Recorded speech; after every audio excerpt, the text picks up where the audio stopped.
اور نور پڑھنے والوں کو اللہ تعالیٰ اپنے نور کے ساتھ ساتھ اپنے محبوب کا نور بھی عطا فرما دیں۔ نور کے سائے میں آنے والوں کو اللہ تعالیٰ قرآن مجید کا نور بھی نصیب فرما دیں، اور نور کی آیات کی تلاوت اور ان میں غور اور فکر اور تدبر کرنے والوں کو اللہ تعالیٰ اہل بیت اطہار کا نور بھی عطا فرمائے، اصحاب و اولیاء کرام کا نور بھی اللہ نصیب فرمائے۔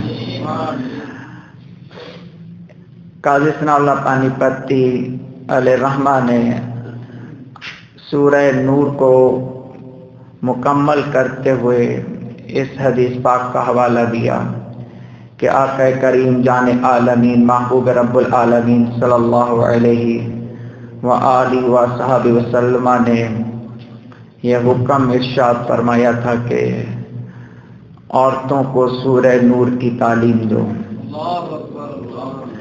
عورتوں کو سورہ نور کی تعلیم دو۔ یہ حکم خاص عورتوں کے لیے ہے تو صحیح، لیکن اس کا یہ مطلب نہیں ہے کہ مرد جو ہے وہ سورہ نور کی تلاوت نہ کریں اور سورہ نور پر غور اور فکر نہ کریں۔ آخری آیت یہ ہے کہ الا ان للہ ما فی السماوات والارض، خبردار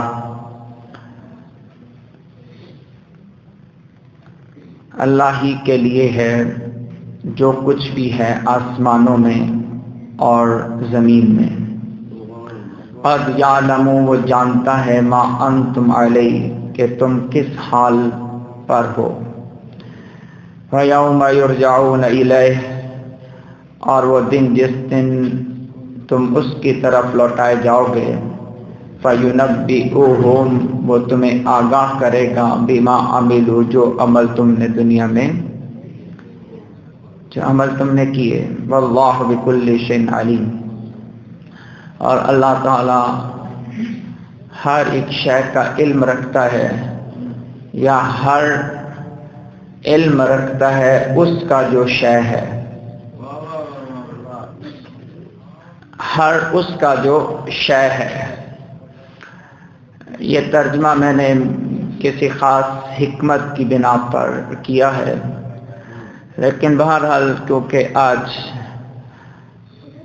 اس سورت کی تدریس کے دوران بھی ہم متعدد مواقع پر غار یار امیر المومنین سیدنا ابو بکر صدیق رضی اللہ تعالی عنہ کی بارگاہ عظمت معاف میں خراج عقیدت پیش کرتے رہے ہیں۔ اگر میری یادداشت کمزور نہیں تو ان 11 دنوں میں شاید ہی کوئی دن ایسا گزرا ہوگا جس دن سیدنا ابو بکر رضی اللہ تعالی عنہ کا ذکر نہ کیا ہو۔ ہمارا مزاج محبت اور ذوق محبت وہ الگ ہے۔ ادھر یکم جمادی ثانی شروع ہوئی ہے تو حضرت ابو بکر رضی اللہ تعالی عنہ کا ذکر مبارک شروع کیا ہے۔ میں نے اس پورے ماہ میں کوئی درس ایسا دیا ہی نہیں ہے، کوئی ایسی خطبہ خطاب کہیں کیا ہی نہیں ہے کہ جس پہ میں نے حضرت ابو بکر کا ذکر نہ کیا۔ نسبتوں کی قدر کرنی چاہیے، اور نسبتوں کی قدر کرنے والا شخص ہی وہ فتنوں سے محفوظ بھی رہتا ہے۔ لیکن حضرت سیدنا ابو بکر صدیق رضی اللہ تعالی عنہ کا ذکر وہ کہیں مانے نہیں ہوا کہ حضرت مولا علی کی بات بھی ہو جائے، اہل بیت اطہار کا ذکر کرم بھی اگر کر لیا جائے تو یہ متصادم نہیں ہے، یہ ایک دوسرے کے ساتھ موافق ہیں، ایک دوسرے کے ساتھ مل کر چلتے ہیں۔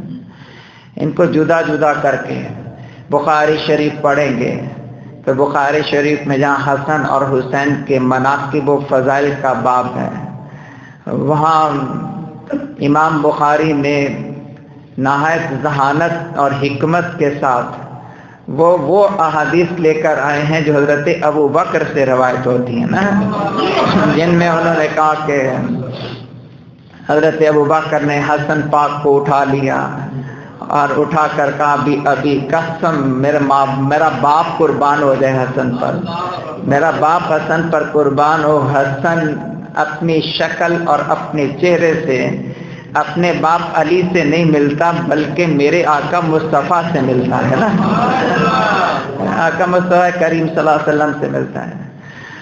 چلے آئے عنوان کی طرف، دھیرے دھیرے کر کے محبت کی طرف چلیں۔ تو قرآن مجید نے کہا الا، خبردار، دھیان رکھو، ہوشیار ہو جاؤ، سمجھ لو، اس بات کو معمولی نہ سمجھو۔ تو الا کے لفظ کے ساتھ انسان کو چوکنا کیا اور خبردار کیا، اور اسے کہا کہ ایک لمحے کو اپنی حیثیت دیکھ اور آسمانوں کو دیکھ، ایک دفعہ اپنے آپ کو دیکھ، اور پھر رب العالمین کی حکومت، اس کی سطوت، اس کی قدرت کے نظارے دیکھ۔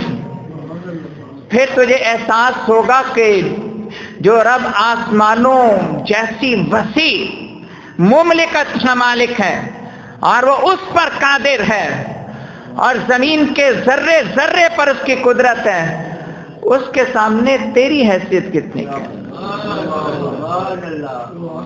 تیرا غرور، تیرا تکبر، تیرا فلسفہ، تیرا تجربہ وہ کتنا کا ہے؟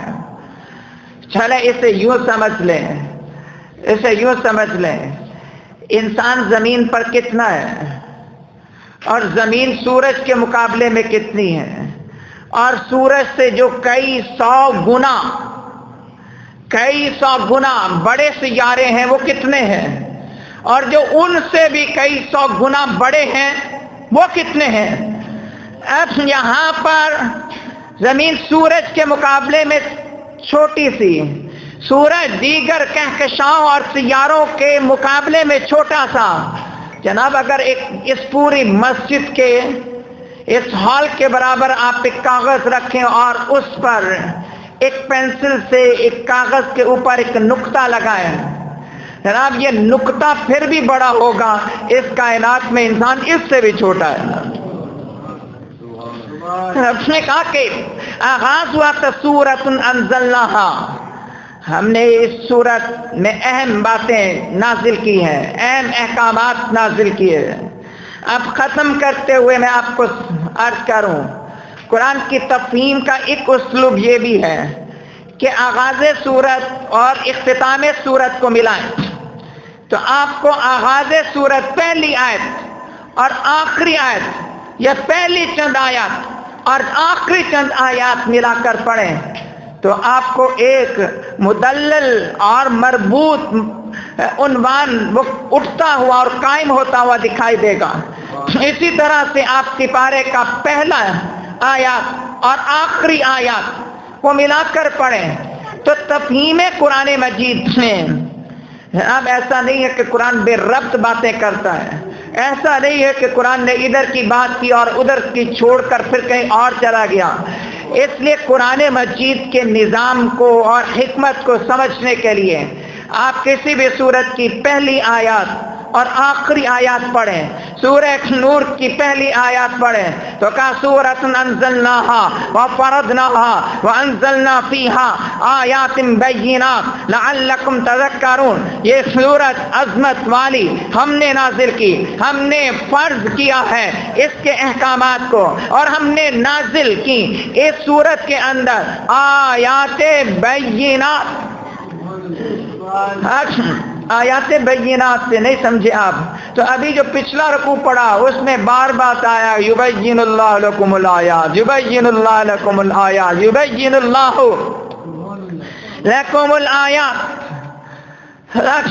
قرآن نے مربوط کر کے جو بات سمجھائی ہے وہ سمجھائی ہے کہ حاکمیت اللہ کی ہے، قدرت اللہ کی ہے، مالک وہ ہے، مسجود وہ ہے، معبود وہ ہے، سجدے اس کے لیے، دل کی دھڑکنیں اس کے قبضے میں ہیں، روزی وہ دیتا ہے، اکثر جی رہے ہیں تو اس کے بندے ہیں، مر کر قبر میں اتریں گے تو اس کے بندے ہیں، حشر میں اٹھیں گے تو اس کے بندے ہیں۔ کسی بھی جہان میں کسی بھی لمحے اللہ رب العالمین کی ذات سے انسان ایک لمحے کے 10 ارب میں حصے میں بھی وہ اللہ سے ایک بے نیاز نہیں ہو سکتا۔ بے نیازی اس کی صفت ہے، بندہ اس کا محتاج ہے، ہر لمحے میں محتاج ہے۔ تو یہاں پر کہا الا ان للہ ما فی السماوات والارض، کہ اے لوگو یہ بات تنبیہ کے طور پر بھی کہی ہے کہ یہ جو تمہاری طبیعتوں کے اندر غرور ہے، کبر ہے، حسد ہے، اس کو دور کرو۔ اس کی وجہ یہ کہ تم کچھ نہیں ہو، جو کچھ ہے وہ مالک ہے، تم کچھ بھی نہیں ہو، اپنے آپ کو کچھ نہ سمجھو، اگر تم کچھ ہو تو اس کے کرم سے ہو، اگر اس کا کرم نہ ہو تو جناب کوئی کچھ نہیں ہے۔ تو الا ان للہ ما فی السماوات والارض، جناب یہ بات کون سمجھا؟ یہ بات صدیق اکبر سمجھے۔ اسی لیے میں نے کہا کہ اس مقام پر ہونے کے بعد بھی روتے اللہ کو یاد کر کے، چاروں قطار روتے، حضور کو یاد کر کے روتے ہیں۔ الا ان للہ ما فی السماوات والارض، کہتے حضرت ابوبکر اتنا روتے تھے اور مسلسل رونے کی وجہ سے یہ ادھر سے آنکھ سے آنسو گرتے رہتے، تو مسلسل آنسو گرنے کی وجہ سے ادھر بھی چہرے کے اوپر ایک سرخ لکیر پڑ گئی، ایک کالی لکیر پڑ گئی تھی، اور ادھر بھی کالی لکیر پڑ گئی تھی، سیاہ نشان پڑ گیا تھا مسلسل رونے کی وجہ سے۔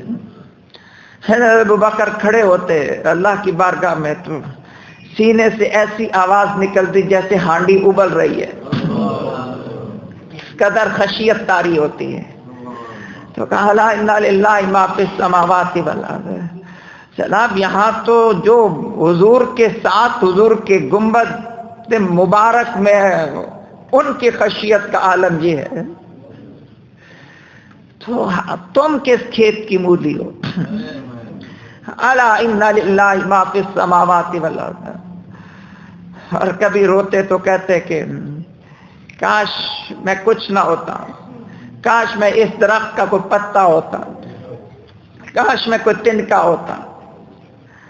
ہاں خشیت کس قدر، ہاں اور آج ہماری بے باکیاں کس قدر۔ سیرت ابوبکر رضی اللہ تعالی عنہ کی روشنی میں اپنے کردار کو دیکھنا چاہیے۔ اب ہماری آنکھ سے تو خشیت کے، ندامت کے، افسوس کے، دکھ کے، درد کے 2 قطرے زندگی میں نہیں گرتے۔ یہ یار غار ہے، حضور آقا کریم کے مزاج کو جاننے والے ہیں، جنہیں جنت کی بشارت ہے، جنہیں حضور نے اپنے ساتھ رکھا ہے، اس کے باوجود حال یہ ہے کہ اللہ کے بارگاہ میں اس قدر روتے۔ ہاں قرآن نے کہا الا ان للہ ما فی السماوات والارض، وہ خبردار اور ہوشیار۔ قرآن مجید کہتا ہے یہ دیکھو آسمان یہ کس کی ملکیت میں ہے، یہ نظام سما کس کے حکم سے جاری و ساری ہے۔ ہاں یہ کسی کے خطبوں سے جاری نہیں ہے، یہ کسی انسان کی سائنس سے جاری و ساری نہیں ہے۔ رب نے کہا یہ وہ مالک لم یزل ہے، وہ مدبر ہے، وہ حاکم ہے، اور وہ قادر و قدیر ہے، جس نے اس آسمان کو بنایا بھی اور اس زمین کے ساتھ اس کا رشتہ قائم کیا اور اس رشتے کو مربوط بنایا، مضبوط و محکم بنایا، اور کہا کہ اگر اس نظام کائنات میں اگر ہم تھوڑا سا بھی کہیں پر فرق پیدا کر دیں تو اے انسان تمہاری قدر تو تنکوں جیسی بھی باقی نہ بچے۔ تباہی کس قدر زیادہ آئے۔ آگے چلے، اسی لیے فوراً کہا قد یعلم ما انتم علیہ، اللہ کو پتہ ہے کہ تم میں سے کون کس کس حال پر ہے۔ بعض مفسرین نے کہا یہاں کیونکہ پچھلی آیات میں منافقوں کا ذکر ہے تو یہاں بطور خاص گرفت منافقوں پر ہے۔ رب نے کہا مجھے پتہ ہے تمہارے دل میں کیا ہے، تم زبان سے کیا کہتے ہو، مجھے پتہ ہے، مجھے پتہ ہے کہ تمہارے اندر کیا ہے اور باہر کیا ہے۔ اللہ اکبر۔ لیکن تفسیر کا دوسرا منہج یہ ہے کہ رب نے کہا کہ جو تم میں سے تقوی والے ہیں وہ بھی مجھے پتہ ہے، جو تم میں سے اخلاص والے ہیں وہ بھی مجھے پتہ ہے، جو تم میں سے محبت والے ہیں مجھے وہ بھی پتہ ہے، جو تم میں سے صدیق والے ہیں مجھے وہ بھی پتہ ہے، جو تم میں سے علی والے ہیں مجھے وہ بھی پتہ ہے نا۔ مجھے سب کے حال کا پتہ ہے، تم میں سے جو منافق ہے اس کا بھی پتہ ہے، جو مومن ہے اس کا بھی پتہ ہے، کس کا ایمان کس درجے پر ہے مجھے اس کا بھی پتہ ہے، تمہارا اندر کیا ہے وہ مجھے پتہ ہے۔ اسی لیے سورہ نجم میں پڑھیں تو کہا فلا تزکوا انفسکم، اپنی بڑائی خود نہ بیان کرتے رہو، اپنی پاکیزگی خود نہ جتاتے پھرو کہ میں ایسا ہوں، میں ویسا ہوں، میں یہ ہوں، میں وہ ہوں۔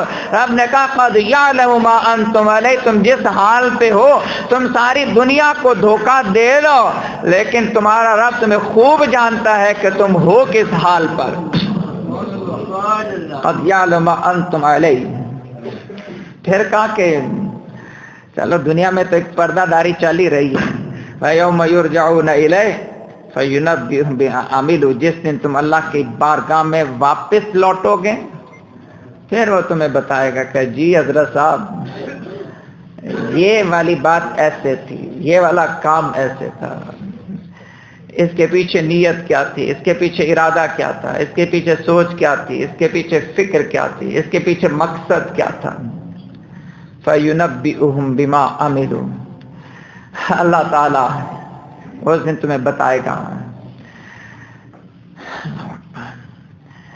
ہم اگر قد یعلم ما انتم علیہ کہ اس تفسیر پہ جائیں تو زبردست بات یہ ہے کہ اللہ تعالیٰ جانتا تھا کہ صدیق کے دل میں حضور کی محبت کتنی ہے۔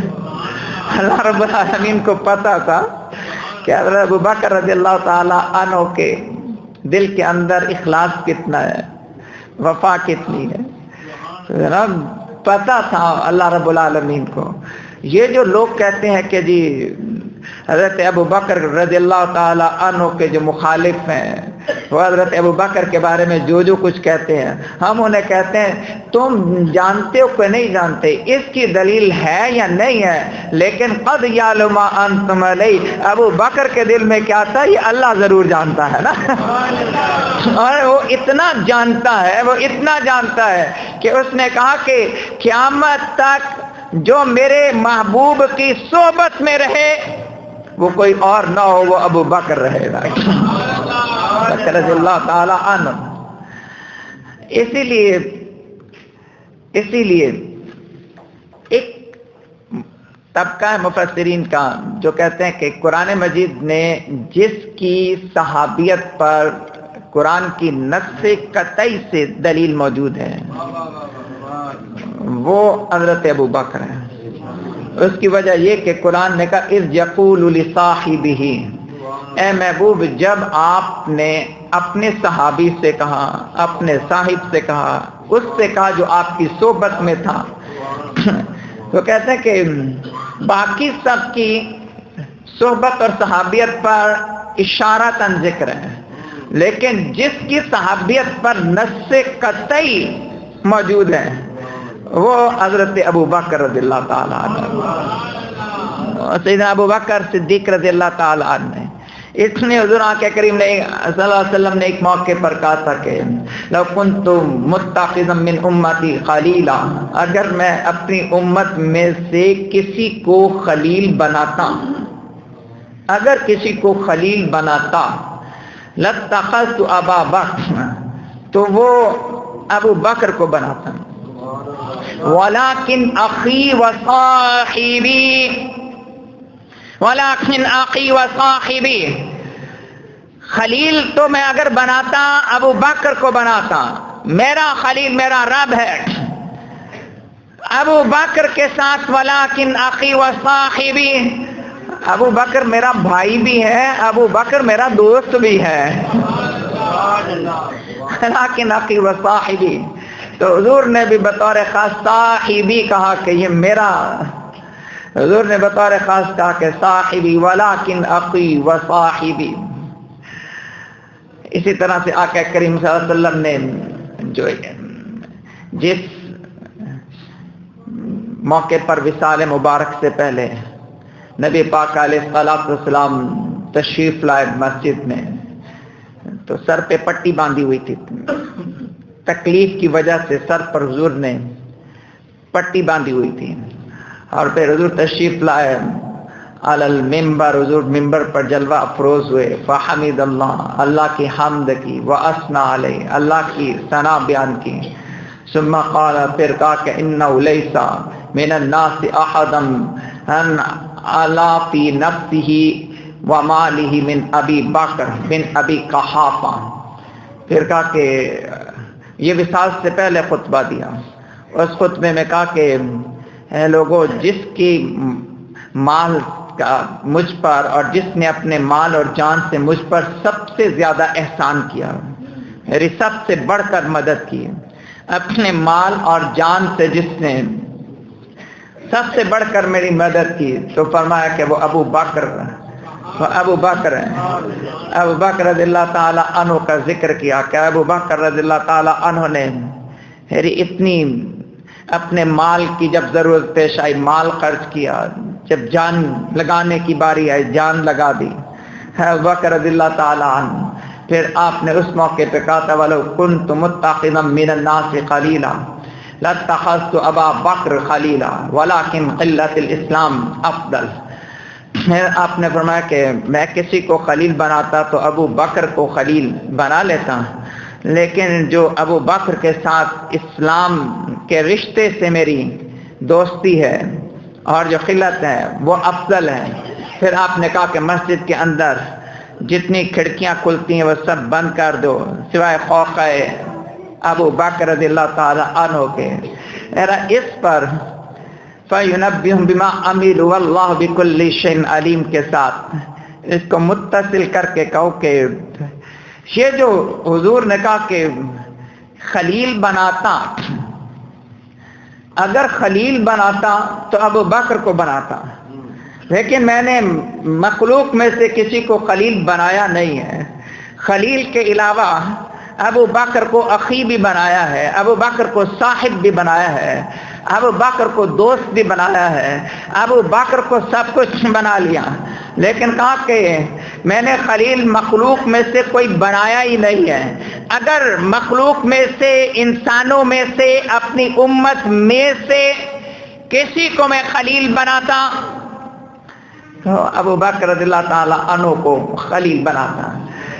اس پر اس حدیث پاک نے تھوڑا سا سوچنے پر مجبور کیا کہ آخر یہ وہ کیا ایسی بات ہے جس کی بنا پر حضور نے فرمایا کہ امت میں سے میرا کوئی خلیل ہے نہیں، لیکن اگر کوئی خلیل ہوتا تو ابو بکر ہوتا۔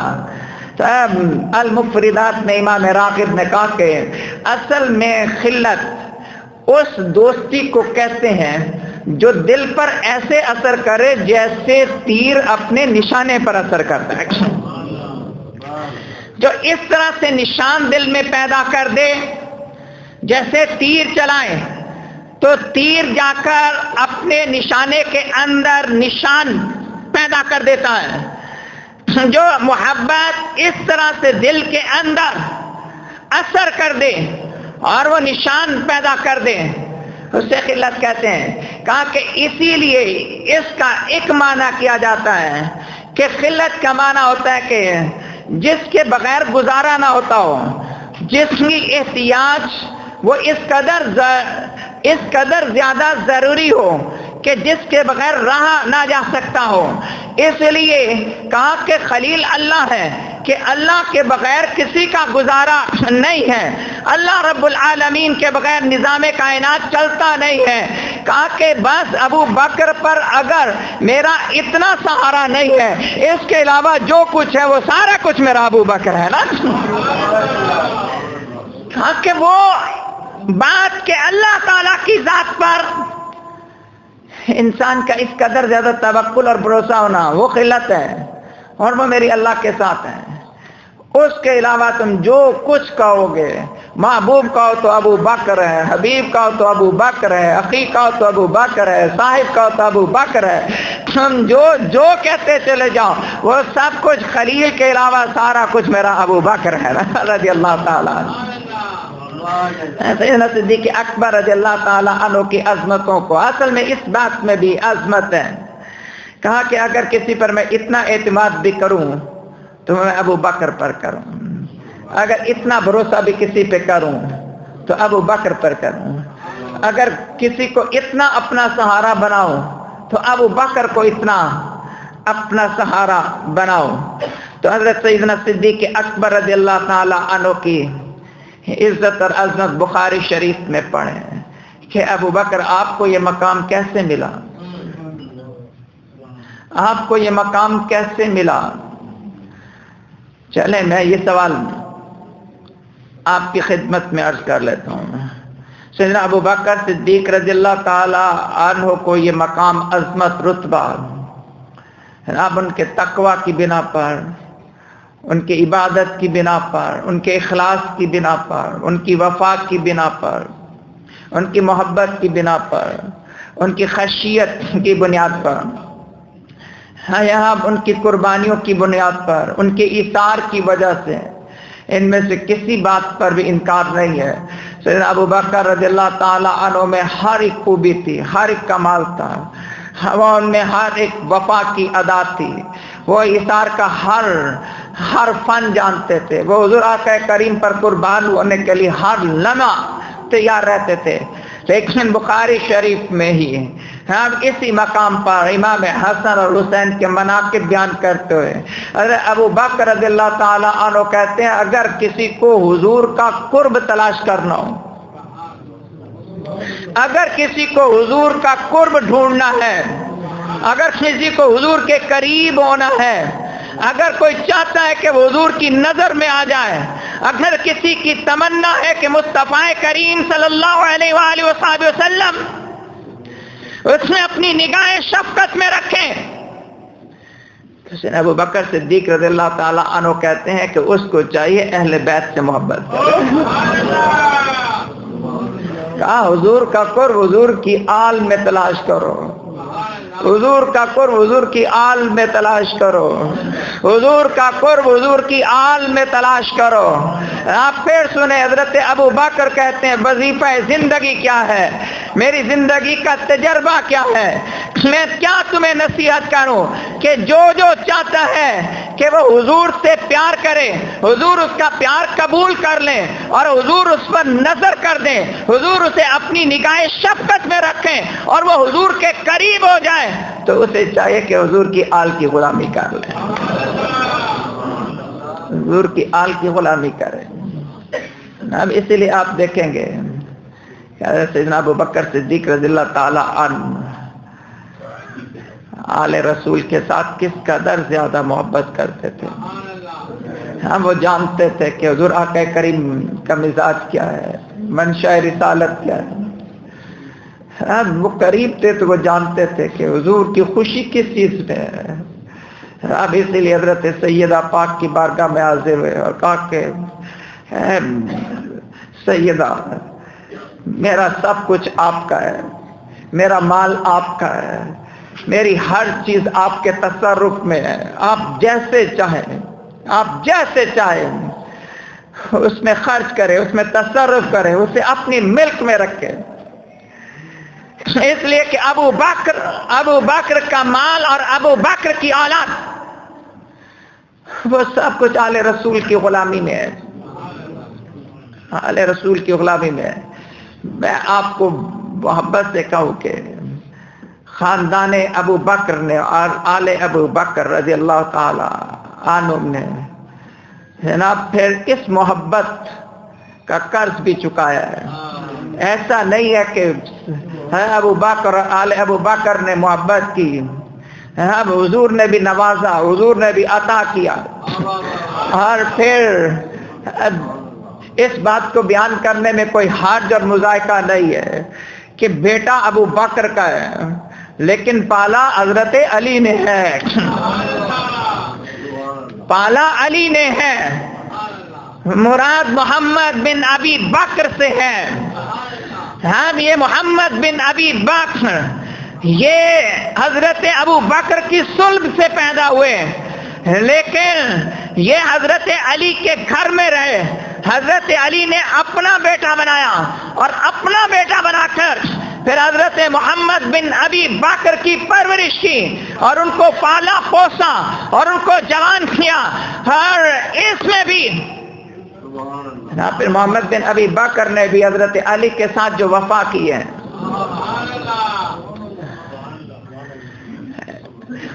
صرف اشارتاً کہوں میں آپ کو بتاؤں، یہ جمل میں محمد بن ابی بکر حضرت مولا علی کے ساتھ تھے۔ جس وقت جنگ ختم ہوئی تو آپ نے محمد بن ابی بکر کو کہا کہ ام المومنین کو اپنے ساتھ لے جا کر ادب احترام کے ساتھ مدینہ پہنچا۔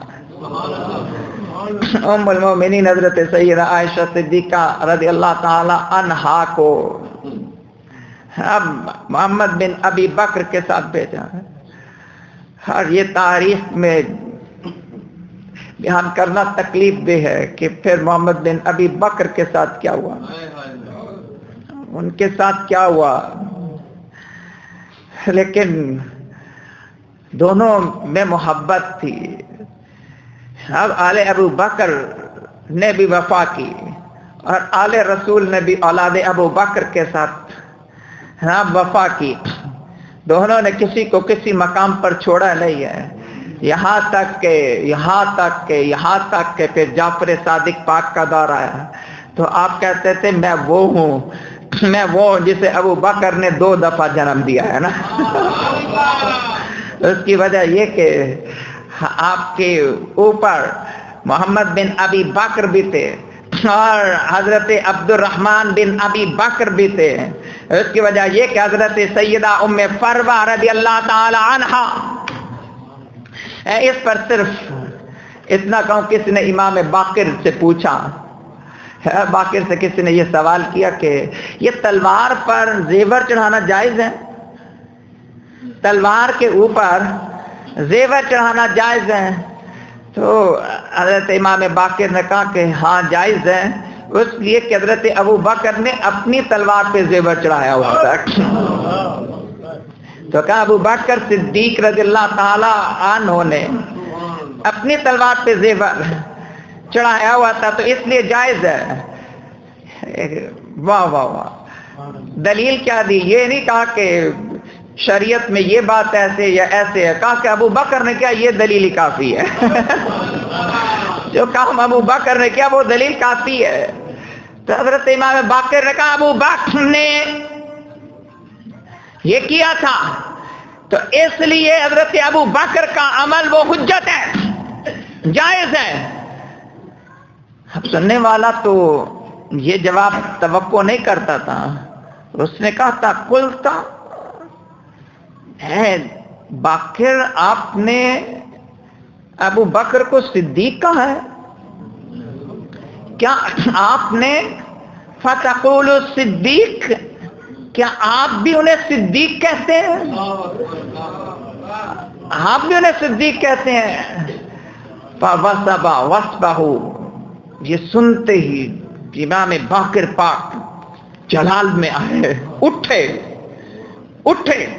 واستقبل قبلہ، پھر کعبہ کی طرف منہ کیا، کعبے کی طرف منہ کر کے کہا نام صدیق، ہاں وہ صدیق ہے، نام صدیق، ہاں وہ صدیق ہے، نام صدیق، ہاں وہ صدیق ہے، ہاں وہ صدیق ہے، جو جذبہ جلال کے ساتھ کہا وہ صدیق ہے، صدیق ہے، صدیق ہے۔ پھر کہا کہ بات سن، فمن لم یقول له صدیق، جو ابو بکر کو صدیق نہیں مانتا، فلا صدق اللہ له قولا فی الدنیا ولا فی الآخرہ، تو وہ سن لے اللہ کی کوئی بات اس کے حق میں نہ دنیا میں نہ آخرت میں کبھی بھی سچی ثابت نہیں ہو کر رہے گی۔ ابو بکر کو سچا نہیں مانتے، ابو بکر کو صدیق نہیں مانتے، امام باقر پاک نے کہا، امام باقر پاک نے کہا وہ صدیق ہے، نام صدیق، نام صدیق، نام صدیق۔ اس کا مطلب یہ کہ خاندان رسول، ہر آل رسول نے اور اولاد ابو بکر یہ ایک دوسرے سے جدا جدا ہوئے ہی نہیں، یہ الگ الگ ہوئے ہی نہیں۔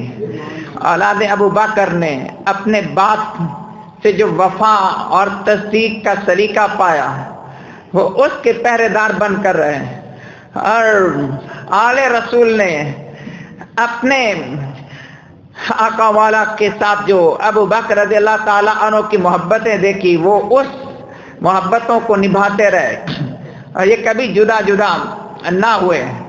قرآن مجید نے کہا کہ قد یعلم ما انتم علیہ، تم جس حال میں ہو اللہ اسے جانتا ہے، اللہ اس سے آگاہ ہے، اللہ جانتا ہے کہ صدیق کے دل میں کیا ہے، اللہ جانتا ہے کہ جو صدیق کے دشمن ہیں ان کے دلوں میں کیا ہے۔ یوم یرجعون الیہ، جس وقت تم اللہ کی بارگاہ میں جاؤ گے تو اللہ صدیق کا مقام بھی ظاہر کر کے بتا دے گا، اور صدیق کے دشمنوں کا انجام بھی سامنے کر کے بتا دے گا نا، ان کا انجام بھی سامنے کر کے بتا دے گا۔ کوئی چیز چھپی ہوئی رہے گی نہیں، کوئی چیز چھپی ہوئی نہیں رہے گی۔ اللہ اکبر۔ تو اس لیے کہا کہ قد یعلم ما انتم علیہ ویوم یرجعون الیہ فینبئہم بما عملوا، ہم رجوع اللہ کی طرف ہیں، مر کے جانا ہی ہے، انا للہ و انا الیہ راجعون، رجعت الی اللہ ہے، اللہ کی طرف لوٹنا ہے، پلٹنا ہے، کوئی چاہے تب بھی کوئی نہ چاہے تب بھی پلٹنا تو اللہ کی طرف ہی ہے۔ اصل میں قرآن مجید یہ جو کہتا ہے یوم یرجعون، اور جس دن تم پلٹ کر آؤ گے، اصل میں قرآن کہتا ہے اس دن سے پہلے پلٹ کر کیوں نہیں آتے؟ اس دن تو آنا ہی آنا ہے، اس دن تو آنا ہی آنا ہے پلٹ کر، جب یہ دل دھڑکے گا نہیں، جب آنکھ دیکھے گی نہیں، اور جس میں عزیز و اقربا منو مٹی کے نیچے پھینک کر چلے جائیں گے، اس دن تو آنا ہی آنا ہے۔ یہ یرجعون، اس سے پہلے کیوں نہیں لوٹتے؟ اس سے پہلے رجوع اللہ کیوں نہیں کرتے؟ ہر اس دن کے انتظار میں کیوں ہو کہ جس دن نام اعمال کھول کر سب کے سامنے سنا دیے جائیں اور بتا دیے جائیں؟ اس سے پہلے کیوں نہیں پلٹتے؟ اس سے پہلے کیوں نہیں پلٹتے؟ جناب یہ رجعت الی اللہ، رجوع الی اللہ وہ کیا ہے؟ یہ بھی حضرت ابو بکر سے دیکھیں، ابو بکر رضی اللہ تعالی عنہ سے دیکھیں۔ جو حدیث پاک ہے، حضرت عمر رضی اللہ تعالی عنہ سے اختلاف ہو گیا، تو اختلاف جس وقت وغیرہ عمر رضی اللہ تعالی عنہ اپنے چلے گئے، تھوڑی دیر کے بعد احساس ہوا، سیاح کی حدیث ہے، شاید غالباً بخاری ہی میں ہے، تو ابو بکر خود نے کہا کہ عمر کا دل دکھ گیا ہے، مجھ سے زیادتی ہو گئی ہے۔ عمر رضی اللہ تعالیٰ عنہ کے پاس خود گئے اور کہا کہ میری طرف سے آپ کا دل دکھا ہے، لیکن حضرت عمر کا مزاج ان کا مزاج تھا، انہوں نے حضرت ابو بکر کی معذرت قبول نہ کی۔ جناب اس کا مطلب یہ کہ اتنے حساس طبیعت تھے کہ ذرا سی بات ہوئی تو اسے لمبا نہیں کیا، اسے کہا میں ابھی جا کر عمر سے معافی مانگ لوں۔ یہی تو رجوع الی اللہ ہے کہ کسی کا دل تو نہیں توڑا، کسی کا دل تو نہیں دکھا دیا۔ اگر دکھا دیا ہے تو دیر نہ کرو، پلٹو، واپس رجوع کرو اور واپس چلو۔ جناب یہ سیرت ابو بکر ہے کہ حضرت عمر سے اختلاف ہوا، دوستی بھی ہے، اور عمر میں چھوٹے بھی ہیں، ابو بکر عمر میں بڑے ہیں، مرتبے میں بڑے ہیں، عظمت و شان و رفعت میں بڑے ہیں، لیکن پھر بھی کہا کہ اگر عمر میں چھوٹا ہے، مرتبے میں اور افضلیت میں کم بھی ہے، تو میں خود جا کر اس سے معافی مانگ لوں۔ اب اپنے بڑے ہونے کے اس میں نہیں رہے اس سے پتہ چلا بڑا وہ نہیں ہوتا جو رجوع نہ کرے، بڑا وہ ہوتا ہے جو رجوع کر لیتا ہے. بڑا وہ نہیں ہوتا جو اکڑ جائے، جو ضد پکڑ جائے. بڑا وہ ہوتا ہے جو رجوع کرتا ہے، جو پلٹتا ہے. تو حضرت ابو بکر آئے، حضرت عمر نے معذرت قبول نہ کی. ابو بکر کے من پہ بوجھ تھا، وہاں سے سیدھے حضور کے پاس آ گئے. ادھر حضور بھی ابو بکر کے مزاج کو جانتے تھے، تو ادھر ابو بکر کے چہرے پہ نظر پڑی تو حضور نے فوراً کہا کہ آج جو تمہارا دوست ہے ابو بکر، آج کسی اور ہی حال میں آیا ہے. آج اس کے حال اور ہے، آج اس کی بات اور ہے. ابو بکر رضی اللہ تعالیٰ عنہ آئے اور ساری بات سنائے کہ یا رسول اللہ، میں نے عمر سے معافی مانگی ہے لیکن عمر نے مجھے معاف نہیں کیا. تو ادھر حضرت عمر رضی اللہ تعالیٰ عنہ جس وقت ابو بکر رضی اللہ تعالیٰ عنہ چلے گئے تو انہیں احساس ہوا کہ میں نے یہ کیا. ابو بکر خود چل کر آئے اور خود انہوں نے آ کر بات کی تو انہیں احساس ہوا. انہوں نے کہا کہ اب میں کدھر جاؤں.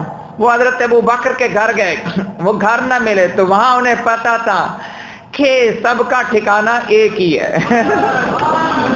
سب کی پناہ گاہ ایک ہی ہے، سب کی انتہا ایک ہی ہے، سب کا منتہا ایک ہی ہے، سب کا مقصود ایک ہی ہے، سب کا مطلوب ایک ہی ہے.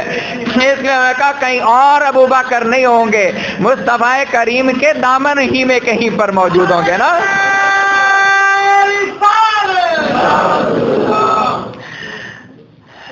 تو رجوع کی بات میں نے کہا یرجعون، پلٹو، لوٹو، واپس آؤ، سوچو کہ کس مقام پر زندگی میں کھڑے ہو. اور اگر وہ مقام درست نہیں ہے تو صرف پلٹو، واپس آؤ اور لوٹ کر ابو بکر رضی اللہ تعالیٰ عنہ کے طریقے پر چلو. عمر رضی اللہ تعالیٰ عنہ آئے تو حضور آقا کریم کے چہرے پہ جلال تھا. تو میں بتاؤں، رجوع بتانے لگا ہوں. جس وقت دیکھا کہ حضور کے چہرے پر اب عمر کے آنے پر جلال ہے، حضور کو دکھ ہے کہ ابو بکر کو تکلیف دی ہے، حضور کو دکھ ہے کہ میرے ابو بکر کی بات کو بھی وقت نہیں دی. حضور آقا کریم کے چہرے رحمت پر آج جلال. تو جس وقت حضرت ابو بکر نے دیکھا کہ حضور کے چہرے کا رنگ بدلا ہے، تو کہتے ہیں ایسے گھٹنوں کے بل پر ہاتھ باندھ کر، ایسے گھٹنوں کے بل پہ، ایسے گوڑوں کے بل پر ایسے اوپر کو اٹھے اور کہا کہ یا رسول اللہ غلطی میری تھی، عمر کی کوئی غلطی نہیں تھی. کہا کہ حضور عمر سے ناراض نہ ہو، کہ عمر کو ناراض نہ ہو. تو گھٹنوں کے بل کہا کہ یا رسول اللہ غلطی تو میری تھی، عمر کی غلطی نہیں تھی، عمر کی غلطی نہیں تھی. ہے جناب، یہ ہے سیرت، یہ ہے سیرت، یہ ہے کردار جو حضور نے بنایا. جناب یہ ہے وہ شاہکار جو حضور نے تیار کیا. یہ وہ شاہکار ہے کہ خود ہاتھ باندھ کر حضور سے کہا کہ یا رسول اللہ عمر کی غلطی نہیں تھی. تو پھر حضور نے کہا کہ اے لوگو، تم ابو بکر کو کیا صرف میری وجہ سے نہیں چھوڑ دیتے؟ ابو بکر کی وہ بات اچھی نہیں بھی لگی تو دیکھو تو صحیح اس کا مجھ سے کیا تعلق ہے. میری خاطر ابو بکر کو تکلیف نہ دو. جناب آج بھی یہی حضور کا جملہ ہے. حضور کہتے ہیں میری وجہ سے ابو بکر کو تکلیف نہ دو، میری وجہ سے ابو بکر کے ساتھ محبت کرو. حضرت ابو بکر رضی اللہ تعالی عنہ سے تو کہا کہ قد یعلم ما انتم علیہ، اللہ جانتا ہے، اللہ کو پتہ ہے کہ تم کس حال میں ہو، اللہ کو معلوم ہے کہ تم کس کیف میں ہو. تم اللہ سے چھپ نہیں سکتے، تم اللہ سے کچھ چھپا نہیں سکتے. جس دن تم لوٹو گے وہ بتائے گا تمہارے عمل کیا ہے، تمہارے کرتوت کیا ہے، تمہاری اچھائی کیا ہے. اللہ سب جانتا ہے، اللہ سب جانتا ہے. واللہ بکل شیء علیم. اور اللہ تعالی ہر ایک شے کو جاننے والا ہے، یا ہر اس کو جاننے والا ہے جو شے ہے. جو شے اور جناب جو شاہی نہیں ہے، جو شاہی نہیں ہے اس کی بات، اس کو کہاں پر یہ اصل میں شے تو یہ اس معنی میں ہے کہ جو لوگ کہتے ہیں کہ اندھیرا کیا ہوتا ہے، ہم کہتے ہیں اندھیرا شے نہیں ہے، شے روشنی ہے، روشنی نہ ہو تو اندھیرا ہے، اندھیرا کوئی شے نہیں ہے۔ اور جناب نہیں سمجھے تو پھر میں کہوں جھوٹ کوئی شے نہیں ہے، اصل میں جب سچ نہ ہو تو جھوٹ ہوتا ہے، اس لیے اللہ ہر شے پر قادر ہے، جو شے ہے ہی نہیں، جو شے ہے ہی نہیں اس پر کہنا کہ رب قادر ہے، الیاذ باللہ تعالی ثم نعوذ باللہ تعالی۔ اب جھوٹ کوئی شے نہیں ہے، اس لیے اللہ جھوٹ پر قادر نہیں ہے۔ شے کیا چیز ہے؟ شے سچ ہے۔ شے کیا ہے؟ ظلمت شے نہیں ہے، روشنی شے ہے جناب، اجالا شے ہے، اندھیرا کوئی شے نہیں ہے، باطل کوئی شے نہیں ہے، حق شے ہے۔ رب نے کہا جو جو حق ہے اور جو نور ہے اور جو سچ ہے اور جو شے ہے، ہر اس شے پر اللہ قادر ہے، ہر اس شے کو وہ رب جانتا ہے۔